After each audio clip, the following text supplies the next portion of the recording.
Four of Africa's best teams are going to be doing battle in the 2024-2025 African Champions League semifinals. The second leg is tomorrow, and we're going to be breaking down both of those matches and more coming up next on the African Five-A-Side podcast.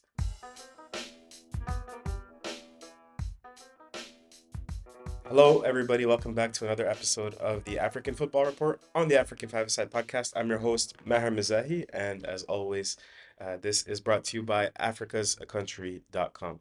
This week on the website, we have a really cool article called Africa and the AI Race. It's written by a Cameroonian journalist, a colleague of mine that I really like and respect. His name is Daniel Ikonde, and he basically takes a look at the development of AI in the world, the race to be the leaders in AI, and where our continent sort of fits in all of that. Not a very optimistic outlook, but I think still very much worth a read. If you're interested in reading that article, it's going to be in the description below. I highly recommend you guys do that and check out the rest of africasaCountry.com for all other African affairs. But we're here to talk about football. We are 90 minutes from the final, 270 minutes from being crowned African champions. Um, I think at this point, the players, the clubs, the coaches, the fans, everybody should be able to taste it. You know, you're so close, you're so near it. For some, like Mamelodi Sundowns, this is maybe the end of an odyssey, of a decade-long odyssey of trying to get back to the mountaintop. For others, like Al Ahly, this is about stamping your authority and crystallizing the fact that you're the greatest football club on the African continent. For Pyramids FC, this is, like gambling and somehow coming out winners. And for Orlando Pirates, this is also about a return to glory, but one that's even much longer than that of Mamelodi Sundowns. So there's so many narratives. It means so much to everybody, and I'm just happy that we're going to be able to enjoy the matches coming up next. I think these matches are going to have extreme intensity, extreme attention to detail, extreme discipline. But what I really think is going to separate these sides, if you go back and watch, the semifinals and the finals over the last 3, 4 years, there's always a moment or two when someone, a player, steps up either with, a stroke of genius or with an immense amount of leadership, and they're the ones that make the difference in these finals. And I'm just curious to think about who it's going to be this year. So keep that in mind as we sort of cycle through the matches. So the first match that we're going to talk about, of course, is Mamelodi Sundowns versus Al Ahly. My first thoughts about this match take me back to the end of last match. At the end of last match, the referee blows the final whistle, 0-0. Immediately I look at the body language, and this is something I love to do when I'm at when I'm at football stadiums, and in Algeria sometimes actually it gets me in trouble. uh, I wait after the final whistle, usually until the players go back into the tunnels, and I just wait, and I just watch. I try to soak everything in. What's the reaction of the supporters, of the players, and I try to draw some analysis from that. And in Algeria, last time I was there at the 5th of July Stadium for the Pirates versus MC of Algiers match, the police officer in front of me was like sort of herding everybody out, and I'm just like defiantly sitting there watching the players leave the pitch. And Pirates, they took their time leaving the pitch, so I didn't want to leave. And the police officer said, "You want me to bring you, a table, a chair, a little bit of coffee, some cakes?" So he was very it's funny about it, but also telling me to get the hell on. So, but yeah, I was watching the body language at the final whistle after the first leg from Mamelodi Sundowns versus Al Ahly in Pretoria, and what I saw was the goalkeeper, the captain of Al Ahly, El Shinawi, his fists raised in the air, very happy with the 0-0 draw. Um, I saw Cardozo and Ribeiro. They were the two unfortunate members of Mamelodi Sundowns that got the tight angles on their face as they were walking off the pitch, and it was etched on their face that they were frustrated, a little bit angry, a little bit disappointed as well. And so that for me immediately sets the tone for the next 6 days. Because if you, again, very quick 20-second recap of last match, Sundowns dominate possession. They couldn't get a single shot on target. Al Ahly played a 5-4-1 formation for the first time this season, and they scored two goals, offside goals, albeit, but they managed to get more dangerous opportunities than Mamelodi Sundowns themselves. And then even if you look at the post-match press conferences, Marcel Kohler, a man that was under an extreme amount of pressure going into the match, he looked like he had a second lease on life, whereas Miguel Cardozo cut a much more frustrated figure. So yeah, that like I said, that really sets the tone for the next 6 days. Not really much can happen over 6 days, in between two matches. It's not like you can increase your conditioning, you can, work on a completely different tactical system. The main thing you can do over 6 days is recover and then travel eats away at about half of that, going from one side of the continent to the other. But other than that, it's mostly recovery, a lot of film study, and then maybe one, two, or three tactical adjustments. So much of it is just going to be up to the players. It's not so much about, in my opinion, the coaches here. Yesterday, both teams trained at Cairo International Stadium. They're going to do that again today, and they're going to have the press conferences today as well. So I don't have the team news because I'm recording this prior to the press conferences. But what I'm expecting is Al Ahly's left backs, the Moroccan left back, Yahya Atiyatullah, 2022 Qatar FIFA World Cup veteran with the Moroccan national team that went to the semifinals, and Karim Debes has been very, very useful for Al Ahly, deputizing as a left back this year. They're both ruled out with injury. They picked up an injury against Pyramids FC before the first leg. And as a result, that's one of the reasons why Al Ahly played that 5-4-1 formation with a center half, Mustafa Al Ash, as a left back, a left footed center half playing as a left back. I think we're probably going to stick to Al Ash, the center half, playing left back again. Maybe they're going to play Nabil Kuka in that position, who's more of a midfielder, a little bit more of an attacking player. But I'm expecting an Ash to play there because he was so solid defensively, even if he didn't provide too much in the way of attack. But everyone else is pretty healthy on the Al Ahly side. Again, this is probably the healthiest they've been all year, which is saying something because which is not saying something because uh, they were very much struggling with injuries throughout the year. So the starting lineup I'm expecting them to go from a 5-4-1 to probably a typical 4-3-3. That's usually the formation that Marcel Koller used during his time at Al Ahly. So I'm expecting them to keep the back four of Al Ash as a left-footed center half playing at left back. Rami Rabia and Ashraf Dari are going to be my two center halves, and Yasser Ibrahim, because they're playing with three center halves. Yasser Ibrahim was the third center half. He's probably going to be, in my opinion, relegated to the bench. Mohamed Hani is going to be right back as right back, of course. The double pivot of Marwan Atiya and Ahmed Rida, I thought were fantastic. They completely outworked probably the best midfield in Africa in Mamelodi Sundowns' midfield. And so I think they're going to retain their place as a double pivot. I think we're going to have Imam Ashur at the top, sort of in a number 10 role behind the Nate Gradishar, the Slovenian striker, and then we're going to have Mohamed Tahar on the right wing, and probably this has been the main discourse around Al Ahly. Maybe this is a match where Ashraf bin Sharqi, one of the players they signed in the winter window, um, this is maybe a match where he can make a difference because Ashraf bin Sharqi has a lot of qualities. He's played in CAF Champions League finals before. He's scored in CAF Champions League finals before. He's used to the big occasion. He's very much experienced. And he's so versatile. He can play as a winger. He can play as a number nine. He can use his pace. He can, you know, be a little calmer and play coolly in possession with the ball as well. So people feel like this could be a match where he could be useful, and just with his experience and his guile and his wisdom, he could probably try to make Mamelodi Sundowns pay. So not a huge amount of changes, in my opinion, to the Al Ahly lineup. I think we're just going to see the one Ashraf bin Sharqi coming in for a center half, Yasser Ibrahim. Um, Now, actually, I was watching a lot of Al Ahly TV this week. First time I subscribed to them on YouTube, and I watched Ahmed Shubir's show. Ahmed Shubir is the father of Mustafa Shubir, the backup goalkeeper of Al Ahly. He was also a former player, Ahmed Shubir was. And so I was watching a lot of that, and they were having talk shows, and some of them were even saying we could stick to the 5-4-1 because we completely snuffed out Mamelodi Sundowns going forward.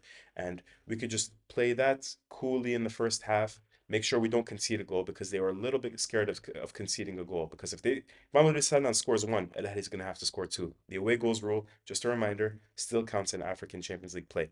So some people are saying let's stick to the 5-4-1 and then maybe we can transition to something more attacking in the second half. Um, and even the players, you could tell it's in their mind. The two defenders, Mustafa Al-Ash, left back, center half, Ashraf Dari, both called this game a trap scoreline in the mix zone after a training session. So you could tell it's a little bit in their mind. They know that they're going to have to be balanced, that they can't completely neglect the defense because Mamelodi Sundowns scoring just one goal could be very, very penalizing for Al Ahly. Um, yeah, so this is the formation that I like. The main thing for me is I need the same work rate from Al Ahly's midfield because they were playing a flat four in midfield plus the five defenders, and they had a lot of space to really push forward as a midfield. And put a lot of pressure on the Mamelodi Sundowns midfield.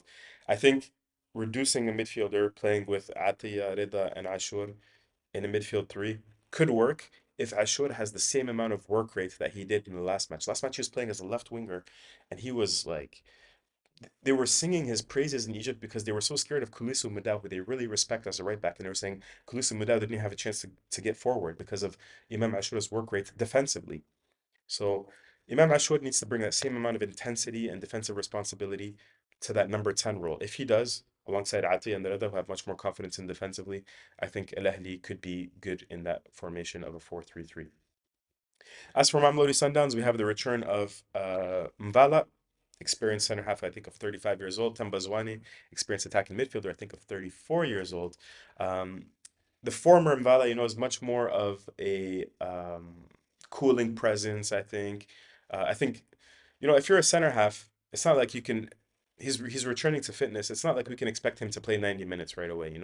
And it's not like an attacking midfielder who you can throw on for the last 15 to 20 minutes of the match. Usually, a defender, you expect them to play the full 90 minutes. So, Mvala, I don't think is going to be a big impact in this match because I don't expect him to be able to play 90 minutes in any case. But again, he's much more of a leader, a cooling presence in the locker room, and I think his experience can maybe uh, seep out into the other players and into the atmosphere of the locker room. Tambazwane, however, I think can play a role in this tie. We saw he came on against Al Ahly in Pretoria and he fluidified play in the final third, and that's really where Sundowns have been struggling. So I think he could do the same in this match. I still think, listening to Miguel Cardozo, that maybe Mshishi is maybe not fit enough to play the full 90. So I don't know if he's going to start. I don't think he will. It would be a perfect match for him to start in, but I just don't know if he's fit enough. And I think Cardozo's being a little bit cautious here. So I think the earliest we could see him is maybe the beginning of the second half. Now, I do think Sundowns are going to be changing up some personnel here. They lined up in a 4-3-3, a pretty typical classic 4-3-3 in Pretoria.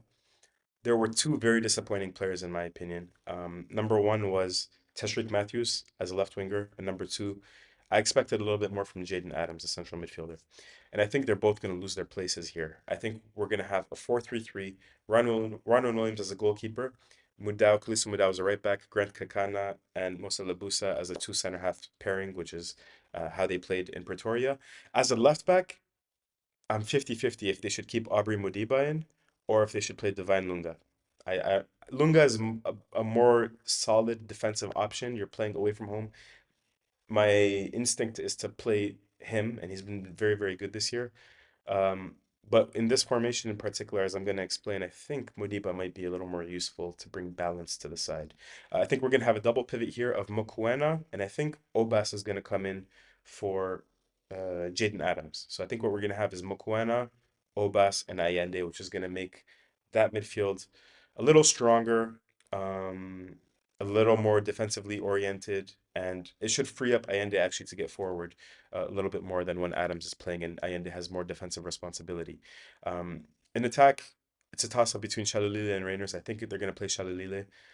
You're going to have Ribeiro. I have him here lined up as a left winger, even though he's really going to be coming back into that box midfield, so it's not really going to matter too much. And the fact that he's going to come back into that box midfield, I think that's why I want Modiba as a left back, because he can push up into that left wing position, and you can have Mudau, Lebusa, and Kakana as your back three. And then you have the box midfield of Mokwena, Obas, Allende, and Ribeiro, and then you can have Modiba, Shalulile, and I would play Morena as a right winger.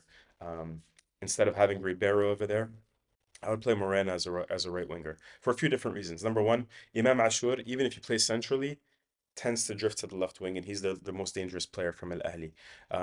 But Tapelo Morena is sort of nicknamed the King of Cairo. In the last two matches that Mamelodi Sundowns played in Cairo, he has two goals in the last two games. He's played more than six matches in the Cairo International Stadium. This is a player that knows how to play there. He's been there before. He has that experience. And again, you're going away from home. Doubling up on the fullbacks is not a bad idea. I would play Morena, Ribeiro, Shalulile up top. So, what are the keys to the match for Al Ahly? Throughout the year, I've been doubting Al Ahly, saying this is not the same Al Ahly side. Um, Four CAF Champions League wins out of the last 5 years. We've repeated it maybe 1,000 times on this podcast right now, but this is not the same Al Ahly. They don't have Percy Tau. They don't have Aliou Jiang. They don't have keep going. They lost like five, six players. Of course, Mohamed Abdel Munhim, and so on and so forth. Those were, some very important players. They replaced them with decent quality, but something feels a little bit different. They lose in the group stages, they lose in the Champions League for the first time in a few years. It's not really the Al Ahly of old. And then they put in that performance in Pretoria, and they shut my doubting up again. Like and it gets to the point where I'm thinking to myself, is it smart to doubt them at all? Like somebody's gonna have to prove to me that they can beat Al Ahly before I think they can beat themselves. And the reason why I was trying to, again, watching a lot of Al Ahly TV, scouring social media. I was trying to find out, how do they keep rising to this occasion? And I think they just manufacture this spirit. I was watching Al Ahly TV. First of all, today, April 24th, is the 118th birthday of Al Ahly. Happy birthday. Created in April 24th, 1907. Greatest club in Africa. Happy birthday again. But again, they're going to make that a big deal. It gives this match a little bit of an inevitability. We can't lose to Sundowns the day after our birthday. Destiny, motivation. Maybe there's going to be tifos from the supporters. Um, Throughout this entire year, I've underestimated the motivation of winning three CAF Champions Leagues in a row. Nobody's ever won three CAF Champions Leagues in a row, and Al Ahly are very much trying to become the first ever club that can do that. And I think it's fitting that a club like Al Ahly is the first to do that, right? Because if it was in Europe, we'd expect Real Madrid to do it. If it was in, I don't even know what the other analogies are for the other continents, but if a club is going to do it, it has to be Al Ahly, and they're in this position now. And I think, me personally, I haven't thought of this as, they absolutely want to win to have that in their list of accomplishments as well.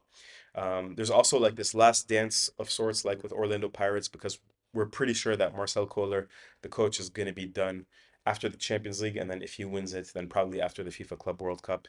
It just seems like the end of a cycle. Seems like he's out of ideas, and his team needs to be renewed.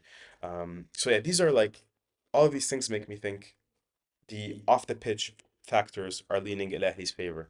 Um, Again, listening to the show, Ahmed Shubir said tickets are impossible to find. That Cairo International Stadium is going to be full, that they're completely relying on the fans. The fans are everything for them.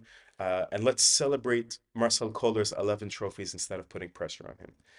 So yeah, honestly, like after putting in some research, I think Al Ahly's up for this, man. The players are in form as much as even better than they were over the last few weeks, which were worrying. They're peaking at the right time, and that's what the really great sides do. So that's my breakdown of Al Ahly for this match.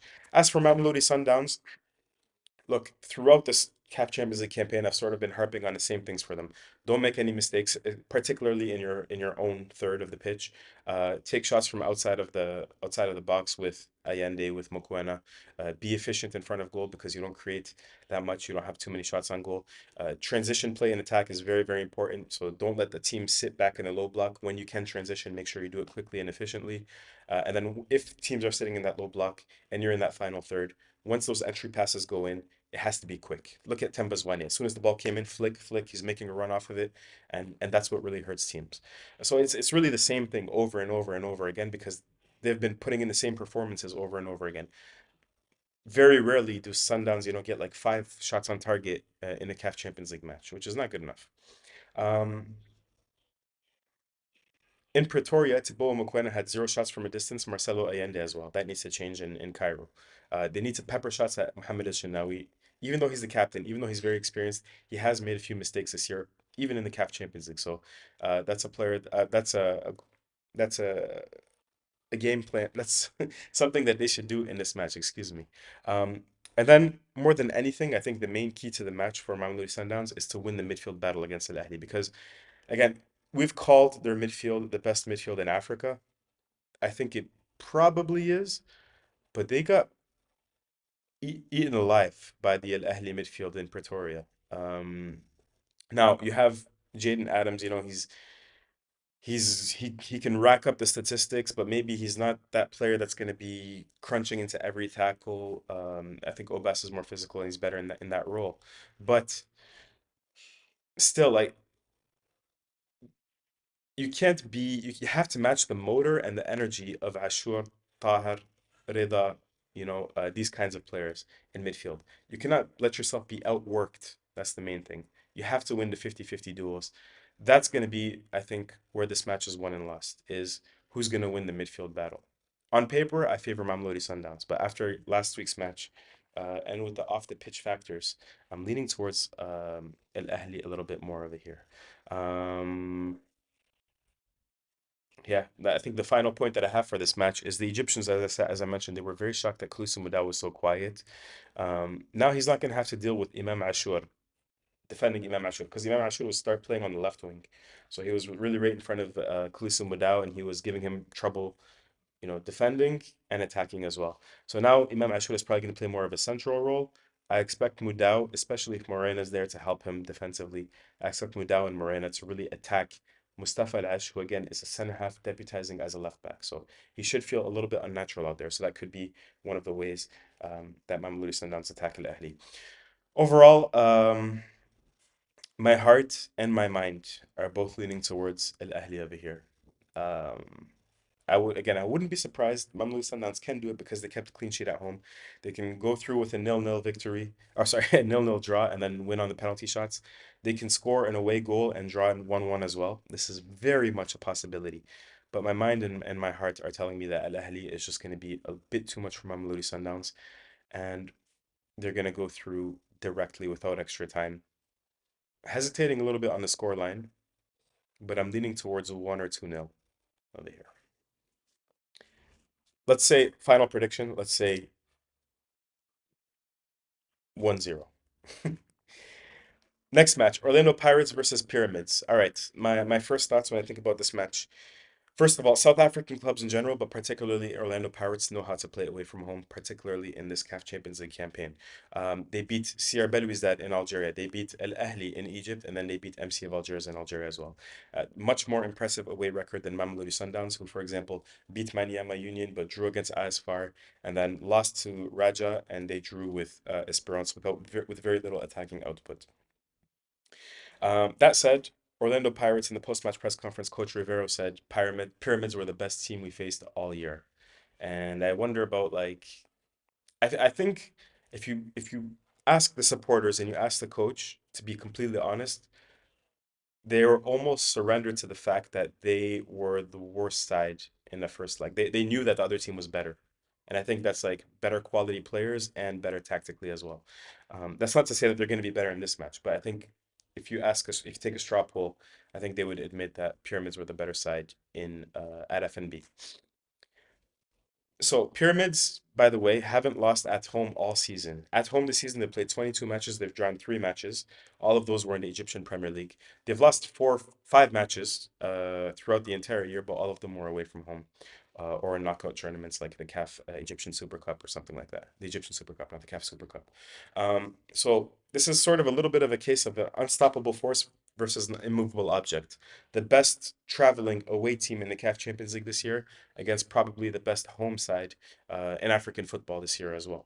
Um, the thing is, as successful as Pyramids have been at home, when you get to this stage of the competition, home support is a big factor. And was listening to the press conference on Lorenz Kohler's channel, who I highly recommend you guys check out because he puts all the press conferences for most of these matches. And I was listening to the Pyramids coach Krunoslav Jurcic speak, and he said, um, after they beat ISFAR 4-1 in the quarterfinals, a historic result, huge result in the CAF Champions League knockout stages at home. He said there were no journalists in the press conference. Now he might be exaggerating a little bit, but I believe him. If you told me there were 3 journalists in that press conference, in the post-match press conference, I believe you. Nobody cares about Pyramids FC, uh, and we could go into a deep dive of why that is. But the main gist you have to understand is that this club was kind of created in 2018 not by Egyptians, by Saudis and who sold it to Emiratis. So I think for new clubs, it's always difficult to build a fan base, but for new clubs that have foreign ownership, and then you're going into Cairo, where they're based in now, and going up against Al Ahly and Zamalek, who are two giants of Egyptian and African football. I think they were never going to have too many fans, but still, apparently they're deploying huge efforts to get maybe 1,000, 2,000, 3,000 fans into the stadium. Usually in North Africa, local authorities, like in Algeria, for example, if they really want to have people in the stadium, what they will do is they'll take match day tickets and they'll distribute them in schools or at charities, or they'll give them to laborers, they'll give them to sponsors. But yeah, still, they're aiming to get around 1 to maybe 3,000 fans, and I think that would be incredible for a club like that. So let's go to the team news. Ramadan Subhi and Ibrahim Adil should be back. That's big news for Pyramids FC, particularly for the latter, Ibrahim Adil. Ibrahim Adil is this year the best Egyptian player playing on the continent, alongside maybe Imam Ashur. Um, he has 12 goals and 12 assists in 27 matches in all competitions, and prior to this year, where he has Pyramids FC sitting top the Egyptian Premier League and in the semifinals of the CAF Champions League, he helped Egypt to a respectable finish in the Olympic Games. Prior to that year, he won Best Player at the Under 23 AFCON. I've said this before, but in Algeria, we say somebody reeks of football. Like football seeps through their sores. So football seeps through their pores. Like they have it in them. It's there's a difference between an athlete playing football and a footballer playing football. And if you know what I mean, you know what I mean. Yeah, I don't think I can explain it any better than that. The way he thinks the game, the way he sees the game, it's just pure football. And so I love this player, and I think him being fit would drastically increase the chances of Pyramids FC going through here. Ramadan Subhi has always also been good though. He's a player that was, a prodigy came through the ranks at Al Ahly, I think at 17 years old, 18 years old. Went to Stoke City, got a Premier League move, played a lot of matches for the Egyptian national team. Plays in that central attacking midfielder role, and in the CAF Champions League this year, he has 1 goal and 5 assists in 9 matches. So both of them being back is a big boost for Pyramids FC. Even if I think Ibrahim Adil, if he's fit, will start on the left wing, replacing Karim Hafiz. I don't think Ramadan Subhi is going to replace Walid El Karti just because El Karti is, he's captained clubs before. He's bigger physically, more experienced, more in the CAF Champions League at least, more of a complete player. And I think because they overpowered the Orlando Pirates midfield in the first leg at FNB Stadium, I don't think Jurcic is going to want to change a winning formula in that sense. So Pyramids FC starting lineup should be the exact same, besides one change. Karim Hafiz on the left wing, out for Ibrahim Adil on the left wing. As for Orlando Pirates, I have no idea what Jose Rivera is planning for us, honestly. He, I think what he's gonna do here is revert back to what he did in Algeria, because that's really what worked for them recently in the CAF Champions League away from home. So I think we're going to go back to that three center half lineup with Mbukazi, Toki, CBC, and Dion Hoto playing that role where when they're out of possession, he's a left wing back, and when they're in possession, he's a left winger. So he'll go up and down, up and down, up and down. If he does that, I think we're going to stick with the double pivot of Mbata and Makaula, Evanes Makopa up top, who's probably better at holding up play than Mabasa is. The question is, what do you do with the final two players in that formation? Are you usually it would be, like Mofo Kang would be one of them, and then who's going to be on the other wing? Would it be Nkota? Would it be, would Maswangani get a place there? I think what I would do is I would play Mofo Kang in the pocket just to have him, play off of Makopa, because obviously him and Nkota have great relationship with Evidence Makopa when it comes to flick-ons and anticipation. So I have him sort of be that what do we call it? Is it electron around the nucleus? Just sort of buzzing around, being an annoyance. Remember the elephant versus mice analogy for the Pyramids FC defenders who are tall but slow. So maybe have Mofokeng just sort of work around Makopa as a center of gravity. And then I would probably play Andile Dlamini as a sort of another midfielder who's just really gonna stick in there and maybe shoot from a distance. Either him or Maswangani, could be either way, but I would probably play Dlamini just for the beginning of this match. But in that case, with that lineup, I would still want to see Mohamed Kota and Patrick Maswangani get at least 30 minutes of game time alongside Evidence Makopa and Rale Mufokeng, just because I think again that's what's been the winning formula in scoring goals away from home in the past, and I think that's what it's going to be again over here. Is maybe a Makopa flick on to Mofokeng or Nkota, who's gonna score. So yeah, keys to the match for Pyramids FC. In the first match, we saw how good the Moroccan right back Mohamed Chibi was. I thought he was at the origin of both goals. They were offside goals, albeit, but the first one he chipped it over, and because he got ahead to it, and then Fiston Mayele latched on and finished.